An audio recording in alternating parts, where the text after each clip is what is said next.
الحمد للہ رب العالمین والصلاة والسلام علی اشرف الانبیاء والمرسلین۔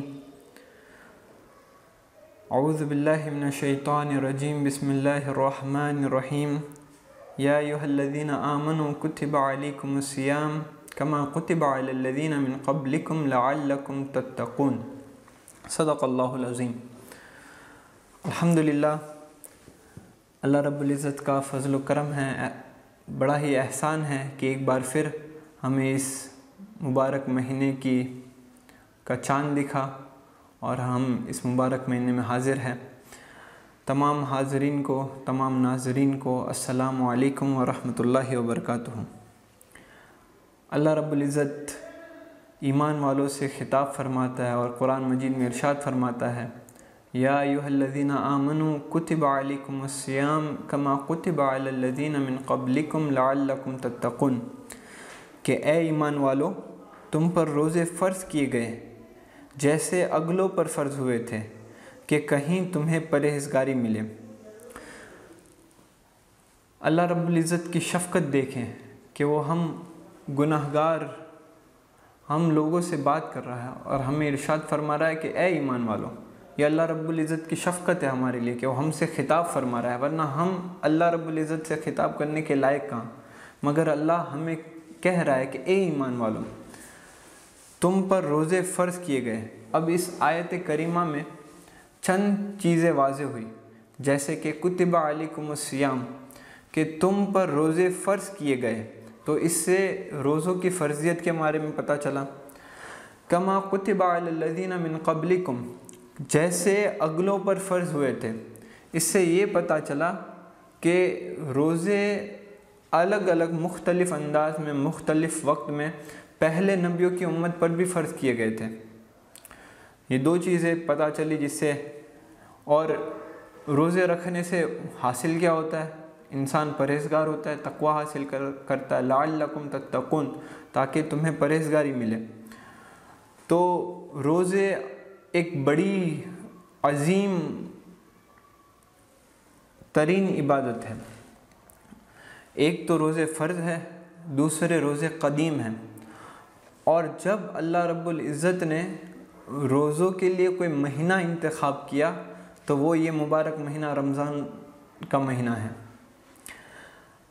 اللہ رب العزت قرآن مجید میں ارشاد فرماتا ہے، شہر رمضان انزل فیہ القرآن، رمضان کا مہینہ جس میں قرآن اتارا۔ اب اگر یہ پوری آیت پڑھیں تو گفتگو بہت لمبی ہو جائے گی۔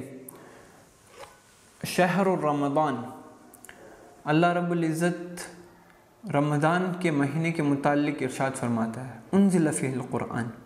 اب دیکھیں کہ رمضان کے ساتھ قرآن بھی جوڑا گیا، مطلب رمضان کیا شان ہوگی کہ اس کے ساتھ قرآن کا ذکر کیا گیا ہے۔ اب اس آیت کو تین مختلف طریقے سے انٹرپریٹ کر سکتے ہیں، سمجھ سکتے ہیں۔ پہلی چیز، انزل فیہ القرآن کا معنی یہ ہو سکتا ہے رمضان کی شان میں قرآن بھی گواہی دیتا ہے۔ دوسرا کہ رمضان میں قرآن نازل ہونے کی ابتدا ہوئی، اور تیسرا مکمل قرآن شب قدر میں لوح محفوظ سے دنیا کی طرف اتارا گیا۔ یہ تین چیزیں پتہ چلتی ہیں۔ تو رمضان الکریم، رمضان مبارک اتنا مقدس مہینہ ہے کہ اللہ رب العزت نے قرآن کا ذکر رمضان کے ساتھ کیا، اپنی عبادت روزوں کا ذکر رمضان کے ساتھ جوڑا ہے۔ قرآن مجید میں واحد رمضان ایسا ایک مہینہ ہے کہ جس کو نام لے کر اللہ رب العزت نے اس کے بارے میں ذکر کیا ہے۔ 12 مہینوں میں سے کسی بھی مہینے کا نام قرآن مجید میں آپ کو نہیں ملے گا، مگر رمضان ایک واحد ایسا مہینہ ہے جس کا ذکر قرآن میں نام لے کر ہوا ہے۔ اب آئیے اس رمضان لفظ کا معنی کیا ہوتا ہے، یہ کہاں سے اخذ کیا گیا ہے، اس کے اوپر توجہ دیتے ہیں۔ ایسے تو بہت سارے مفسرین نے اس کا الگ الگ، نحوی لوگوں نے، لغت کے لوگوں نے الگ الگ بیان فرمایا ہے کہ رمضان یہاں سے نکالا گیا ہے، مگر مفتی احمد یار خان نعیمی رحمۃ اللہ تعالی علیہ ارشاد فرماتا ہے کہ رمضان اللہ کا نام ہے جیسے کہ رحمان، کیونکہ اس میں دن رات اللہ کی عبادت ہوتی ہے، اس وجہ سے اس کو اللہ کا مہینہ بھی کہا گیا ہے۔ اور ایک رسول اللہ صلی اللہ تعالیٰ علیہ وسلم کی حدیث مبارکہ ہے جس سے یہ ثابت ہوتا ہے کہ رمد کا مطلب ہوتا ہے جلنا، تپش۔ رمد ہم اردو میں تو رمضان کہتے ہیں، مگر جو لفظ ہے اس کا رمضان ہے، تو یہ رمد سے نکلا گیا ہے۔ رمد کا مطلب یہ ہوتا ہے کسی چیز کا جلنا، تپش۔ تو اس مہینے میں مسلمان روزہ رکھتا ہے، بھوک اور پیاس کی شدت محسوس کرتا ہے، جس کی وجہ سے اس کے گناہ جل جاتے ہیں۔ حضرت انس رضی اللہ تعالیٰ عنہ حضور صلی اللہ تعالیٰ علیہ وسلم سے روایت فرماتے ہیں اور ارشاد فرماتے ہیں کہ رسول اللہ صلی اللہ تعالیٰ علیہ وسلم نے ارشاد فرمایا، اس مہینے کو رمضان اس لیے کہا گیا جاتا ہے کہ یہ گناہوں کو جلا دیتا ہے۔ سبحان اللہ۔ آئیے میں آپ کو حضور صلی اللہ تعالیٰ علیہ وسلم کی ایک ایسی حدیث سناؤں جس کو سن کر آپ خود پر فخر کریں گے۔ اللہ رب العزت کا بڑا ہی احسان ہے، کروڑوں کروڑوں احسان ہے، ان گنت احسان ہے کہ سب سے پہلے تو ہمیں مسلمان پیدا کیا، فطری طور پر ہمیں مسلمان پیدا کیا، اور ہمیں ہدایت دی کہ ہم رسول اللہ صلی اللہ تعالیٰ علیہ وسلم جو پیغام لائے اس کو قبول کریں۔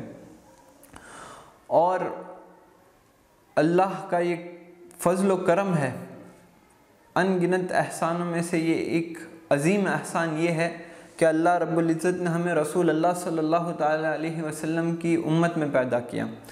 اب حضرت جابر رضی اللہ تعالیٰ عنہ سے مروی ہے کہ وہ ارشاد فرماتا ہے کہ رسول اللہ صلی اللہ تعالیٰ علیہ وسلم نے فرمایا، رمضان میں میری امت کو 5 تحفے ایسے ملے ہیں جو پہلے کسی نبی کی امت کو نہیں ملے تھے۔ سبحان اللہ۔ اس میں سے پہلا تحفہ کیا ہے ہمارے لیے؟ اللہ رمضان کی پہلی رات کو رحمت کا نزول کرتا ہے، اور جس پر بھی اس خاص رحمت کے چھینٹے گر گئے وہ عذاب سے محفوظ ہوگا۔ دوسرا تحفہ ہمارے لیے یہ ہے کہ شام کے وقت اللہ کو روزے دار کے منہ سے جو خوشبو نکلتی ہے وہ بہت پسند ہے۔ تیسرا تحفہ یہ ہے کہ اللہ کے فرشتے دن رات بندوں کی مغفرت کی دعا کرتے ہیں۔ چوتھا تحفہ یہ ہے کہ اللہ جنت کو تیار ہونے کا حکم دیتا ہے کہ ان قریب میرے بندے دنیا میں دکھوں سے دور تجھ میں سکون حاصل کرنے کے لیے آئیں گے۔ اور پانچواں، آخری رات یعنی کہ رمضان کی آخری رات کو اللہ رب العزت سب کو معاف کر دیتا ہے۔ سبحان اللہ۔ یہ اللہ رب العزت کا فضل و کرم ہے کہ ہمیں حضور کی امت میں پیدا کیا اور ان تحفوں سے نوازا۔ ہمیں چاہیے کہ ہم ان تحفوں کی قدر کریں اور رسول اللہ صلی اللہ تعالیٰ علیہ وسلم کے نقش قدم پر چلیں، اور اللہ رب العزت جس چیز سے ناراض ہوتا ہے ان کاموں کو چھوڑ دے اور جس چیز سے راضی ہوتا ہے وہ کام کریں۔ ہمیں کوشش کرنی چاہیے کہ جس طرح کئی ساری رمضانیں ہم نے ویسٹ کر دی، اپنی غفلت میں گزاری، کتنی بار توبہ کی اور پھر وہ گناہ کر بیٹھے، ہمیں کوشش کرنی چاہیے کہ انشاءاللہ اس رمضان ہم میں کچھ بدلاؤ آئے، ہم اللہ کے قریب ہوں۔ اب رمضان میں حالانکہ ہر ایک عبادت ہر وقت کرنی چاہیے، مگر رمضان میں یہ 5 اسپیشل عبادتیں ہیں، جن میں سے پہلی تو روزہ ہو گیا، کیونکہ روزہ رمضان کے علاوہ کسی بھی مہینے میں فرض نہیں ہے۔ دوسری تراویح ہو گئی کہ تراویح صرف اور صرف ہم رمضان میں پڑھتے ہیں۔ تیسرا اعتکاف ہے کہ آخری 10 دنوں میں، آخری عشرے میں اعتکاف کرنا ایک بڑی سنت ہے۔ چوتھا یہ کہ لیلۃ القدر جو ایک عظیم رات ہے وہ بھی رمضان کے مہینے میں ہی ہے۔ اور پانچواں قرآن کی تلاوت کرنا۔ قرآن کی تلاوت تو ویسے پورا سال ہی کرنا چاہیے، پر رمضان میں ہمیں کوشش کرنی چاہیے کہ جتنی ہو سکے اتنی زیادہ قرآن کی تلاوت کریں۔ حضرت عمر رضی اللہ تعالیٰ عنہ فرماتے ہیں کہ ہم اس مہینے کا استقبال کرتے ہیں جو ہمیں صاف ستھرا کر دیتا ہے، ہر ایک چیز میں خیر، روزے، نماز، صدقہ کرنا جہاد میں خرچ کرنے جیسا ہے۔ سبحان اللہ۔ جیسا کہ آپ جانتے ہیں کہ رمضان میں نیکیوں کے اجر میں اضافہ ہو جاتا ہے۔ ایک نفل عبادت کا ثواب ایک فرض عبادت جیسا ہوتا ہے، اور ایک فرض عبادت کا 70 گنا زیادہ ثواب ملتا ہے۔ تو ہمیں کوشش کرنی چاہیے کہ ہم جتنی ہو سکے اپنا وقت عبادت میں گزارے، ٹائم ویسٹ نہ کریں۔ ہوتا یہ ہے کہ ہم ادھر ادھر کے کاموں میں غفلت میں رہ جاتے ہیں اور ٹائم ویسٹ کر ڈالتے ہیں، الگ الگ چیزوں میں دھیان دے دیتے ہیں اور ایسے ہی فضول میں وقت گزار دیتے ہیں۔ سنیے حضور صلی اللہ تعالیٰ علیہ وسلم اپنا رمضان کس طرح گزارتے تھے۔ حضور صلی اللہ تعالیٰ علیہ وسلم ارشاد فرماتے ہیں کہ اپنی فیملی پر زیادہ خرچ کرو کہ رمضان میں خرچ کرنا اللہ کی راہ میں خرچ کرنے جیسا ہے۔ سبحان اللہ۔ اب ہمیں کوشش کرنی چاہیے کہ ہم اپنی فیملی کو اچھے سے اچھا کھانا کھلائیں، اچھی کوشش کریں، ان کو اچھی طریقے سے رکھنے کی کوشش کریں۔ اگر اچھا کھانا پیش نہیں کر سکتے، اچھی چیزیں نہیں دلا سکتے، تو کم سے کم ہم ان کے ساتھ اپنا وقت بتائیں۔ یہ کوشش کرنی چاہیے کہ ہم اپنی فیملی والوں کو خوش کریں۔ حضور صلی اللہ تعالیٰ علیہ وسلم کی حدیث مبارکہ ہے کہ روزے اور قرآن قیامت کے دن بندے کے لیے شفاعت کریں گے۔ تو اب حضور صلی اللہ تعالیٰ علیہ وسلم نے ہمیں دو چیزوں کی طرف اشارہ دیا کہ ایک تو روزہ رکھو اور ایک کثرت سے قرآن پڑھو، کہ قیامت کے دن یہ ہماری شفاعت کا ذریعہ بنیں گے۔ تو اس پر بھی توجہ دینی چاہیے کہ ہمیں قرآن خوب پڑھنا چاہیے۔ حضرت عائشہ صدیقہ رضی اللہ تعالیٰ عنہ فرماتی ہیں کہ رمضان میں حضور صلی اللہ تعالیٰ علیہ وسلم رمضان میں اللہ کی عبادت میں جد و جہد کرتے ہیں، حتیٰ کہ پورا مہینہ وہ بستر پر آرام نہ کرتے۔ سبحان اللہ۔ رسول اللہ صلی اللہ تعالیٰ علیہ وسلم کس قدر اللہ رب العزت کو منانے کی کوشش کرتے ہیں، جبکہ وہ تو معصوم، خطا سے پاک ہے، اور ہم گناہ گار ہو کر بھی یہ کوشش نہیں کرتے کہ اللہ ہم سے راضی ہو جائے۔ ہم کوئی کوشش نہیں کرتے، کچھ ایکسٹرا عبادت نہیں کرتے، اپنی جو کم سے کم جو قضا نمازیں ہیں اس کو بھی پورا کرنے کی صحیح طریقے سے کوشش نہیں کرتے۔ سیدہ عائشہ صدیقہ رضی اللہ تعالیٰ عنہ فرماتی ہیں کہ حضور صلی اللہ تعالیٰ علیہ وسلم خوب نمازیں پڑھتے ہیں اور عاجزی انکساری کے ساتھ دعا کرتے ہیں۔ رمضان کے اس مبارک مہینے میں دعائیں قبول ہونے کے چانس بھی بڑھ جاتے ہیں۔ تو ہمیں کوشش کرنی چاہیے کہ اللہ رب العزت کی بارگاہ میں گڑ گڑائیں، روئے، اپنی حاجتیں پیش کریں اور اللہ رب العزت سے ہر ایک حاجت کی طلب کریں، اللہ رب العزت سے خوب دعائیں مانگیں، اور خاص کر کے قرآن کی تلاوت، دعا، نمازیں، ان سب کے لیے ایک شیڈیول سیٹ کر لیں۔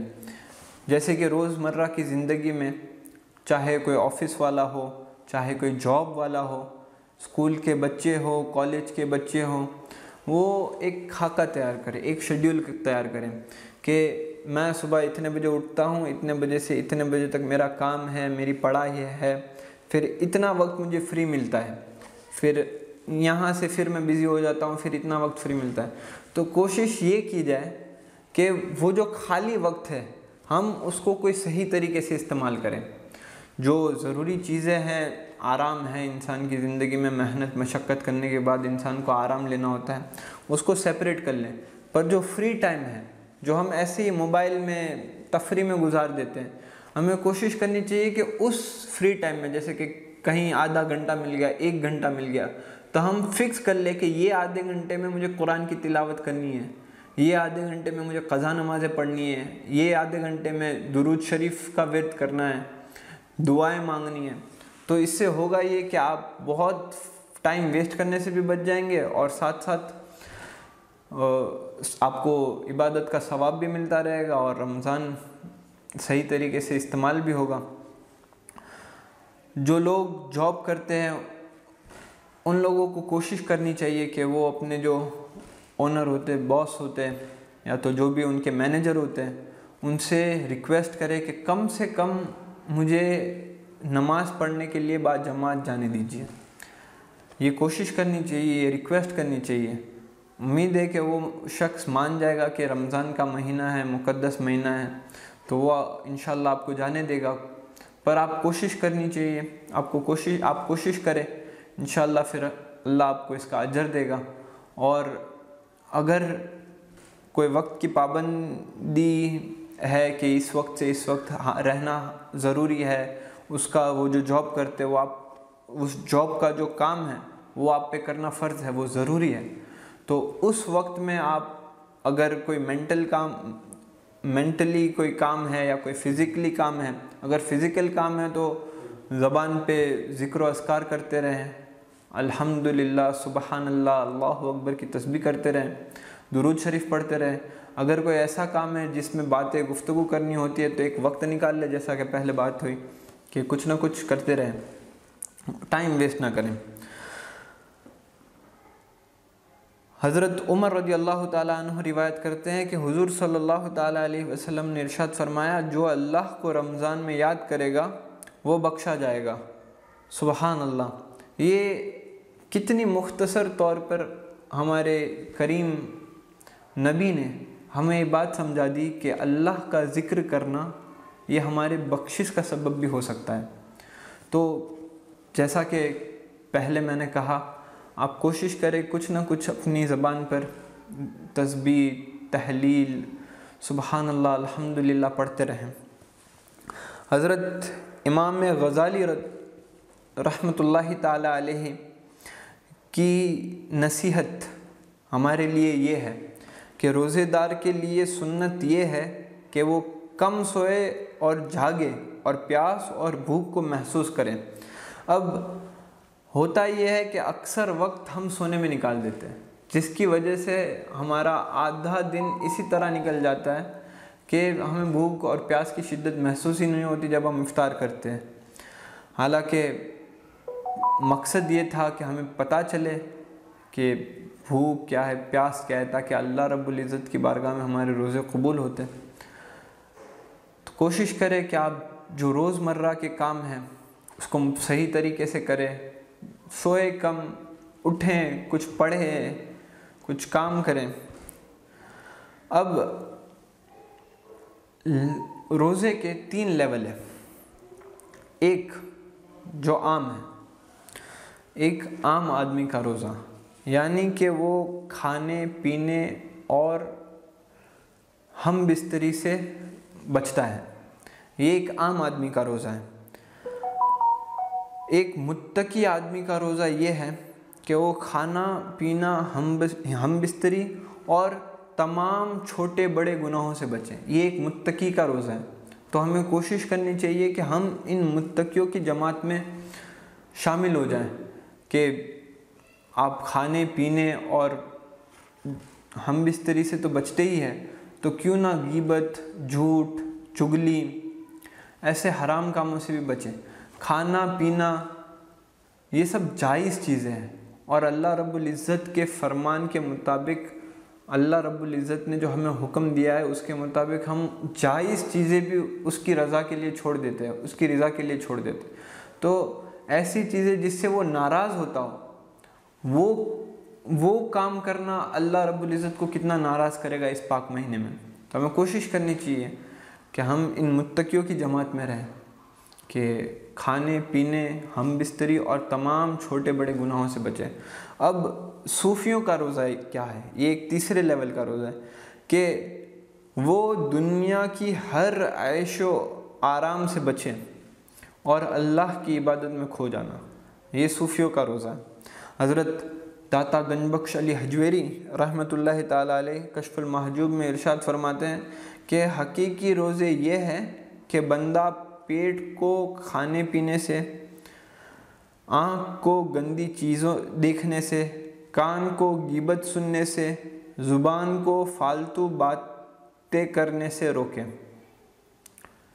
یعنی کہ پیٹ کو کھانے پینے سے روکے، آنکھوں کو گندی چیزیں دیکھنے سے روکے، زبان کو فالتو باتیں کرنے سے روکے، کان کو غیبت سننے سے روکے، جسم کو اللہ کی نافرمانی سے روکے، تب جا کے وہ سچا روزے دار کہلائے گا۔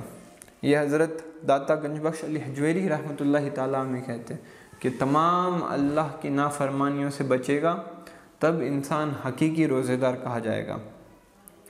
اب حضور صلی اللہ تعالیٰ علیہ وسلم کی ایک عظیم سنت میں سے ایک سنت یہ ہے کہ ہم سحری کریں۔ اگر کوئی انسان سحری کے بنا بھی روزہ رکھتا ہے تو اس کا روزہ ہو جائے گا، پر رسول اللہ صلی اللہ تعالیٰ علیہ وسلم سحری کرنا پسند کرتے تھے، اور حضور صلی اللہ تعالیٰ علیہ وسلم ارشاد فرماتے ہیں کہ سحری کرو کہ اس میں برکت ہے، اور دوسری حدیث میں ارشاد فرماتا ہے سحری اللہ کی طرف سے نعمت ہے تو اس کو ٹھکراؤ مت۔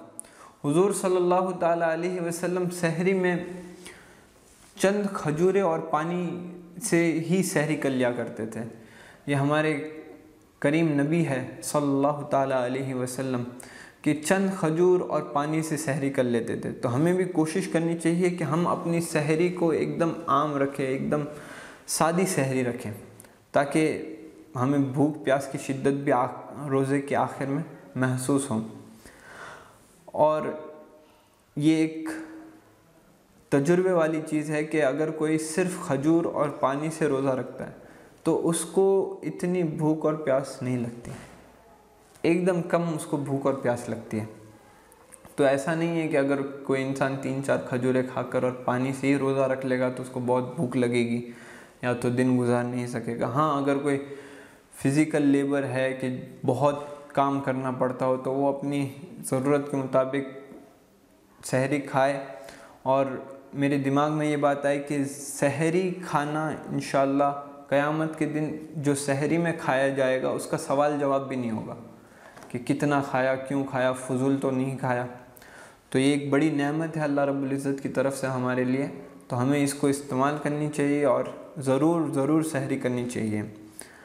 تو اللہ رب العزت سے دعا ہے کہ ان چند احادیث جو میں نے آپ کو سنائے اس پر اللہ سب سے پہلے مجھے اور ہم سب کو عمل کرنے کی توفیق عطا فرمائے۔ اس پیارے مہینے میں، رمضان کے مبارک مہینے میں اچھے عمل کرنے کی توفیق عطا فرمائے، گناہوں سے بچنے کی توفیق عطا فرمائے، اور ایسے کام اللہ ہم سے کروائے کہ جس سے وہ راضی ہو، اور ہم ایسے کاموں سے بچے کہ جس سے اللہ ناراض ہو۔ آپ بھی میرے لیے دعا کریں۔ السلام علیکم ورحمۃ اللہ وبرکاتہ۔